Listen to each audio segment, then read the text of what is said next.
السلام علیکم ورحمۃ اللہ وبرکاتہ۔ بسم اللہ الرحمن الرحیم۔ تیری تقدیر تو میں لکھوں گا نرملا کماری۔ ملک کافور غصے سے بے قابو ہو گیا تھا۔ وہ تقدیر جس سے دنیا کی مفلس ترین عورت بھی پناہ مانگے گی، اپنا مقصد بیان کر اور مجھے باہر جانے دے کہ میں تیرے سلطان کے عالی شان محلات کو آخری سلام کر سکوں۔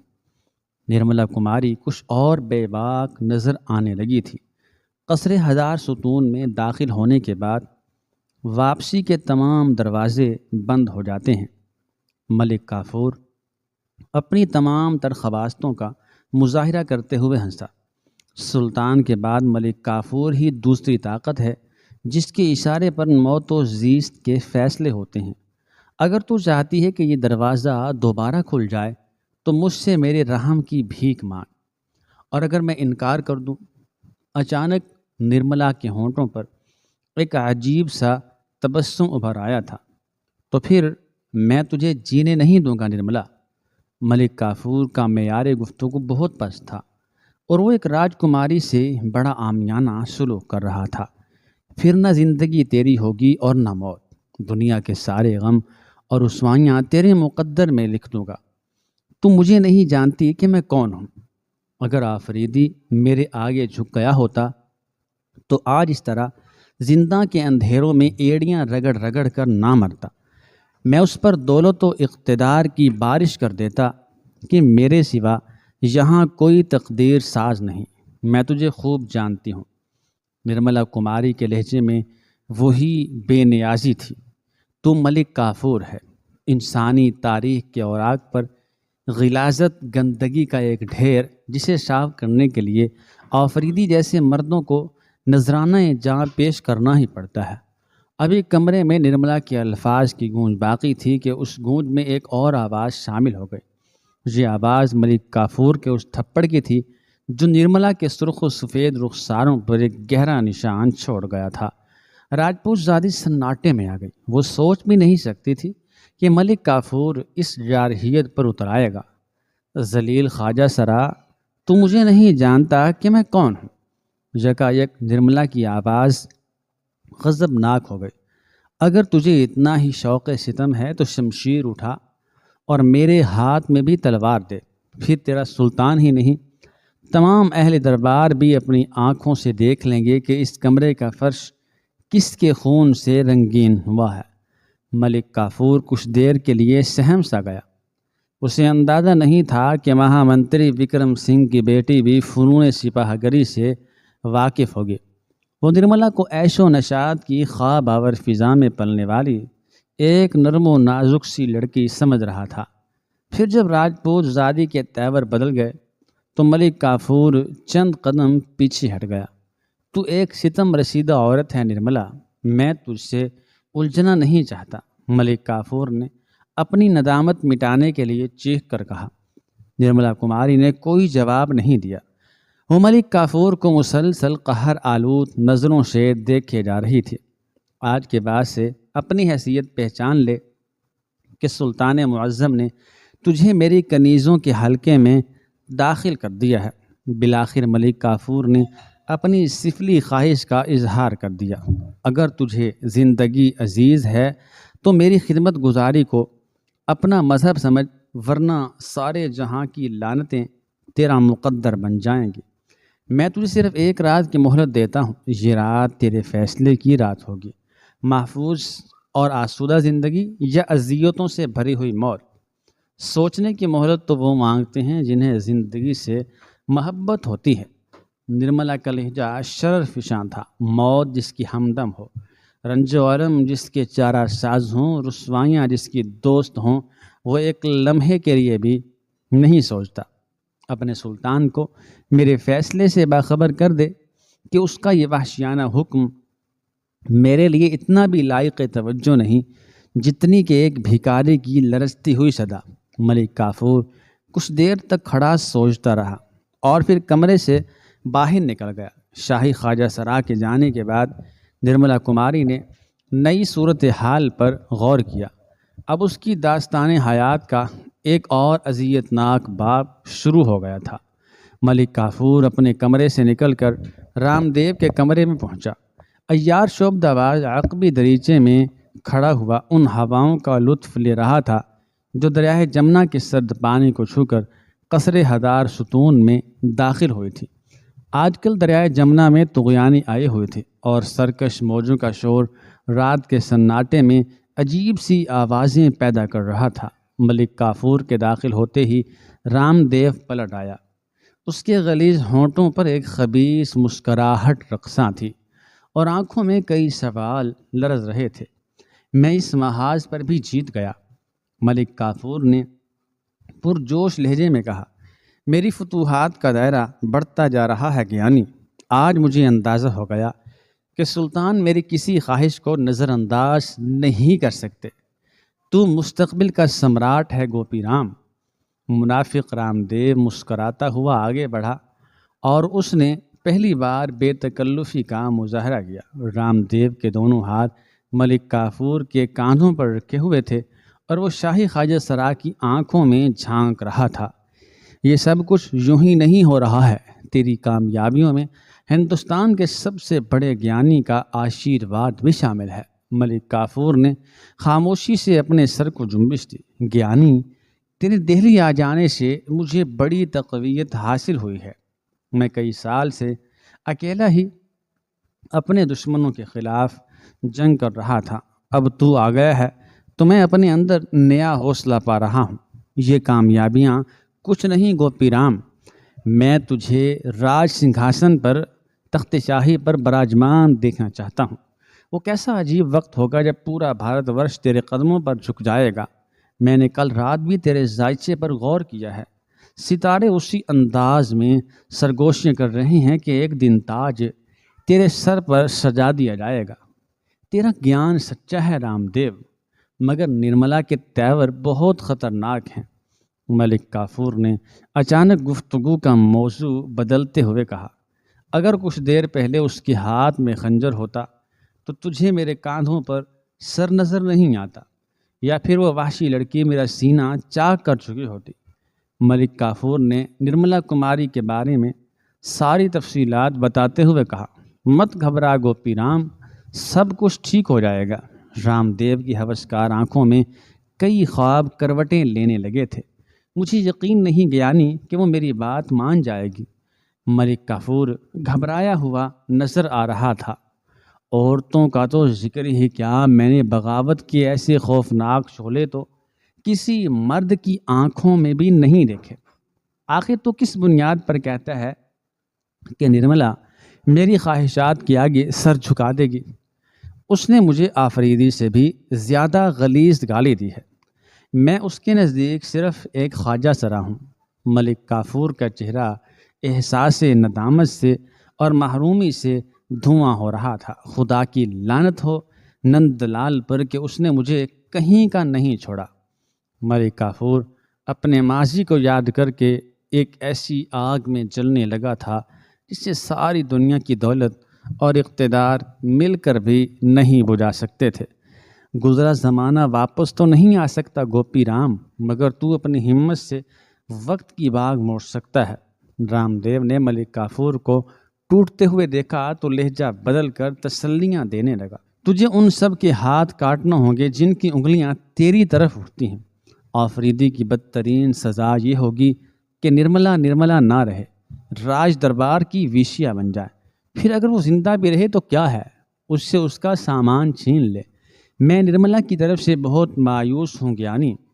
ملک کافور کی آواز میں ہلکی سی لرزش تھی۔ میں تو اسے زیادہ دیر تک اپنے کمرے میں بھی نہیں رکھ سکتا، پتہ نہیں وہ کب مجھ پر بے خبری کے عالم میں وار کر دے۔ جو عورت ایک شاہی سپاہ سالار کو مقابلے کے لیے للکار سکتی ہے، اس پر قابو پانا اتنا آسان نہیں ہے۔ ملک کافور کی گھبراہٹ میں کوئی کمی واقع نہیں ہوئی تھی۔ کیا وہ شمشیر زنی کے فن سے واقف ہے؟ اچانک ملک کافور کو کچھ یاد آ گیا اور وہ رام دیو سے سوال کرنے لگا۔ شاید، رام دیو نے اپنے ذہن پر زور دیتے ہوئے کہا، وکرم سنگھ کے کوئی بیٹا نہیں تھا، اس لیے اس نے اپنی لڑکی کو بھی مردوں کی طرح تربیت دی تھی۔ رام دیو کے حافظے میں ماضی کی کچھ یادیں تازہ ہو گئی تھیں۔ وہ کئی بار شہ سواری کے مقابلے میں سر فہرست رہ چکی ہے۔ ریاست چتوڑ کے جانباز نوجوان بھی اس کی برابری نہیں کر سکتے تھے۔ رام دیو نے حقیقت کا اعتراف کر لیا۔ یہ سن کر ملک کافور کی وحشت میں کچھ اور اضافہ ہو گیا۔ پھر ایسی لڑکی پر کون قابو پا سکتا ہے؟ ملک کافور کے لہجے سے شدید مایوسی جھلک رہی تھی۔ کیسی بزدلانہ باتیں کرتا ہے گوپی رام، تیرے پاس طاقت ہے۔ رام دیو کی آواز تیز ہو گئی تھی۔ تو با اختیار ہے، پھر اس گنبد میں اس بد نصیب لڑکی کی چیخیں سننے والا کون ہے؟ سلطان کا حکم ہے کہ میں اسے کوئی جسمانی آزار نہ پہنچاؤں۔ ملک کافور نے علاؤ الدین کے الفاظ دہراتے ہوئے کہا۔ پھر جب اس کے ہوش ٹھکانے آ جائیں گے اور وہ اپنے گناہ سے تائب ہو جائے گی تو سلطان اسے معاف کر دیں گے۔ نرملا کی معافی تیری موت ہے گوپی رام۔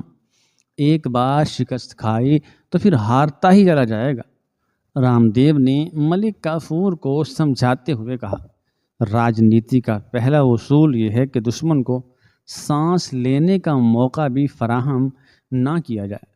میں پریشان ہوں گیانی، بہت زیادہ پریشان۔ ملک کافور کے چہرے سے اضطراب چھلک رہا تھا۔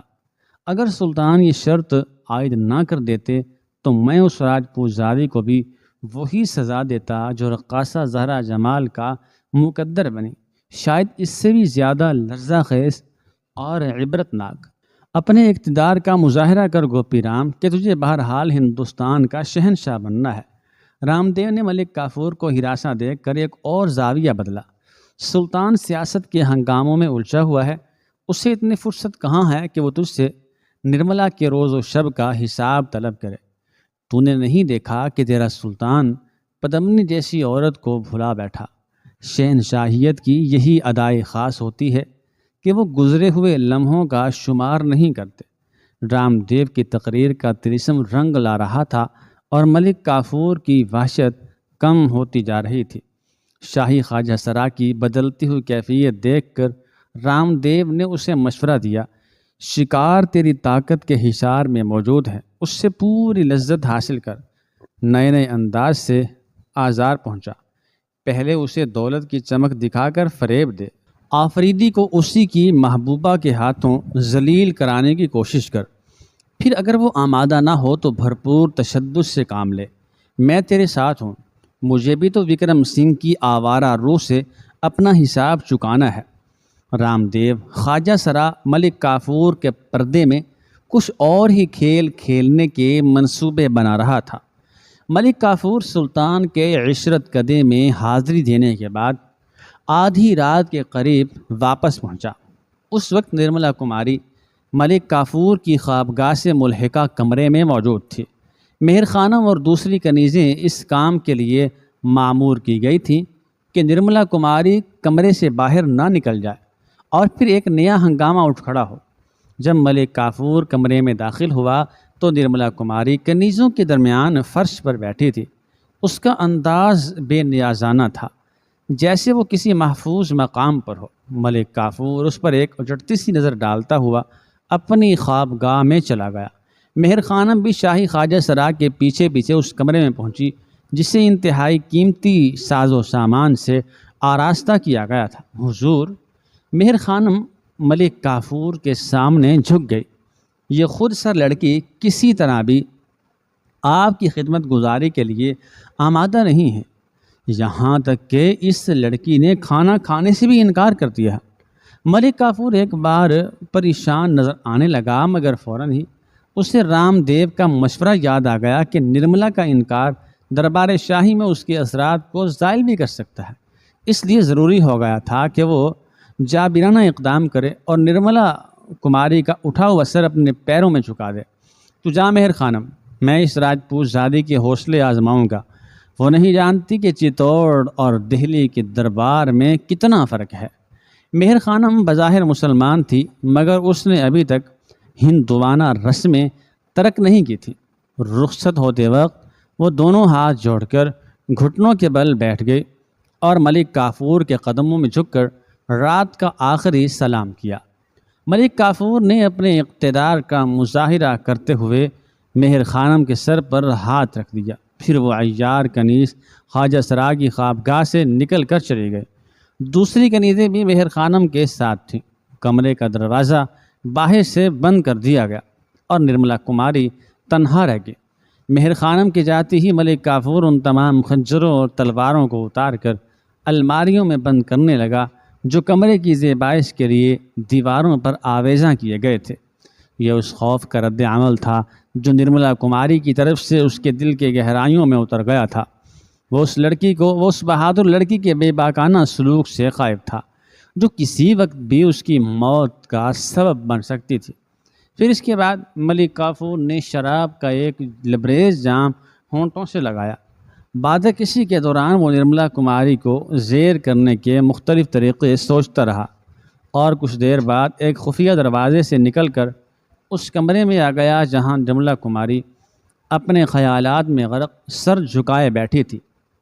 ملک کافور کے قدموں کی چاپ سن کر نرملا نے سر اٹھایا اور پھر دوسرے ہی لمحے نفرت سے منہ پھیر لیا۔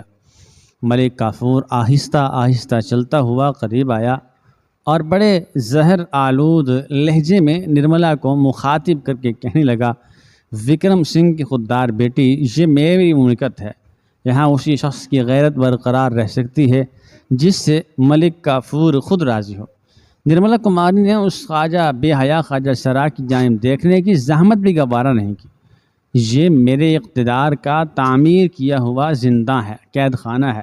ملک کافور نے دوبارہ بولنا شروع کیا، یہاں کوئی بھوکا رہے یا پیاسا، میں اپنے نافرمان کو اتنی آسانی سے مرنے نہیں دیتا۔ مجھے تیری زندگی پر مکمل اختیار حاصل ہے۔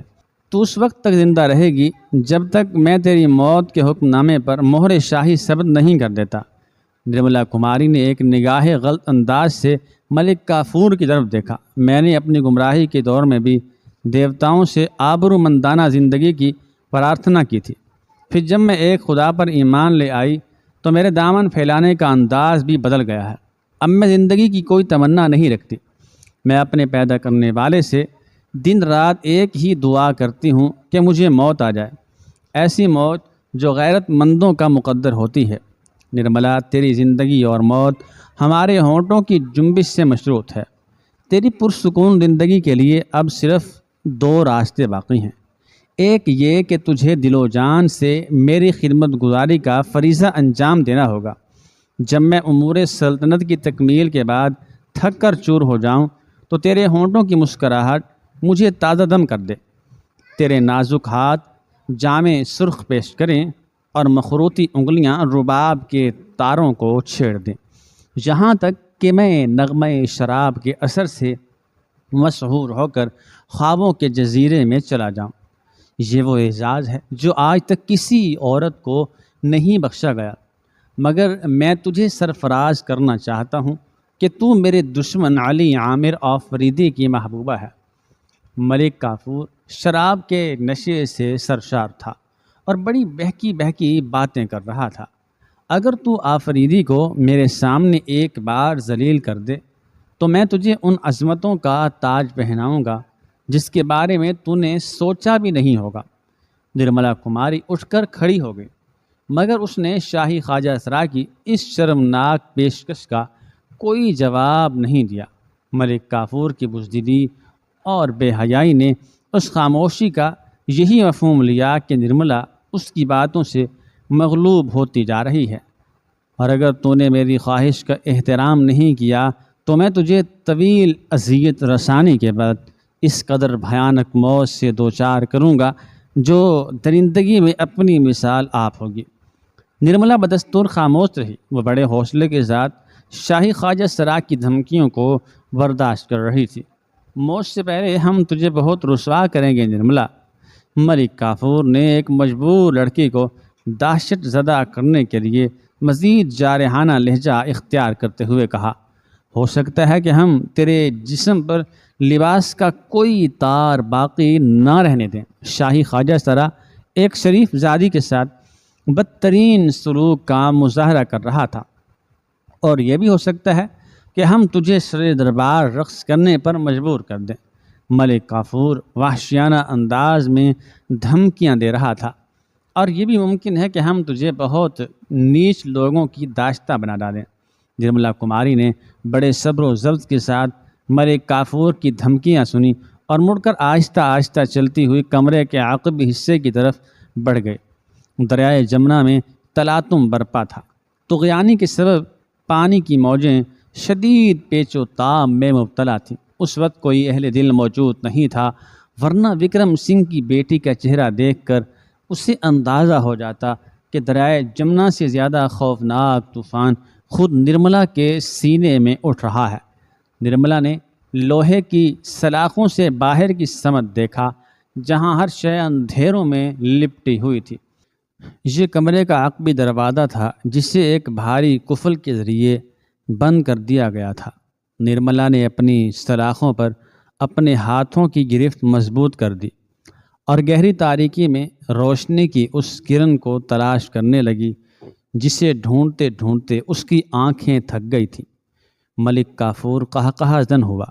جمنا بھی ہمارے حکم سے بہتی ہے نرملا، تجھے پانی کی تہہ میں بھی پناہ نہیں ملے گی۔ یقیناً تیرا انجام خودکشی ہے، مگر ابھی نہیں۔ رسوائیوں کا منظر دیکھ لے، پھر بھوک اور پیاس کے راستے سے گزر کر خود کو ہلاک کر ڈالنا، آگ لگا لینا یا بہتے ہوئے پانی میں اتر جانا۔ آج کی رات، فقط آج کی رات، یہ بھی بڑی مہلت ہے، کل ہم کوئی عذر نہیں سنیں گے۔ ملک کافور نے اس طرح نرملا کماری کے سامنے مختلف احکامات جاری کیے جیسے وہ مملکت ہند کا با اختیار حکمراں ہے، اور نرملا اس کے سایہ کرم میں پرورش پانے والے کمزور ترین مخلوق ہے۔ نرملا نے ایک بار بھی مڑ کر نہیں دیکھا اور ملک کافور لڑکھڑاتا ہوا اپنی خوابگاہ میں واپس چلا گیا۔